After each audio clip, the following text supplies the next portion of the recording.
तर ह्या puff स्लीव्हचं कटिंगचं already मी video upload केलेला आहे शॉर्ट, तो तुम्ही नक्कीच बघा.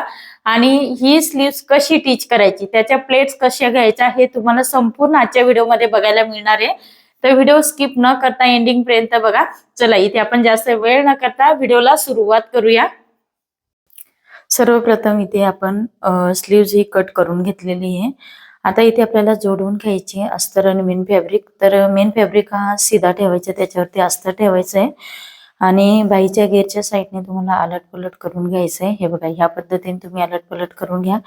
त्याच्यानंतर तुम्हाला इथे दाब शिलाई द्यायची. हे बघा, ह्या पद्धतीने व्यवस्थित फिनिशिंग मध्ये दाब शिलाई द्यायची. त्याच्यानंतर आतमध्ये फोल्ड करायचंय आणि किनारी येऊन तुम्हाला इथे शिलाई द्यायची. ओके, ह्या पद्धतीने आपण शिलाई देऊन घेतली. त्याच्यानंतर जिथे कट होते त्या ठिकाणी कट लावून घ्यायचे आहेत. म्हणजे ती कट लावले तिथून आपल्याला प्लेट्स अशा छोट्या छोट्या 3-4 ह्या पाडून घ्यायच्या आहेत. ओके, सेंटर मध्ये आल्यानंतर थांबायचंय.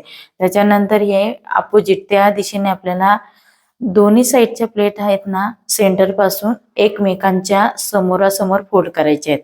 ओके, अशा आपण साधारणतः 4-4 अशा पाडून घेतलेल्या आहेत. ओके, तर तुम्ही 3-4 पण कमी पण घेऊ शकता. त्याच्यानंतर फायनल आपण स्लीव्स ही या ठिकाणी जोडून घेणार आहोत मेन फॅब्रिकला. तर बघा, कुठेही कमी पडत नाही. असेच व्हिडिओ बघण्यासाठी आपल्या चॅनलला फॉलो करा.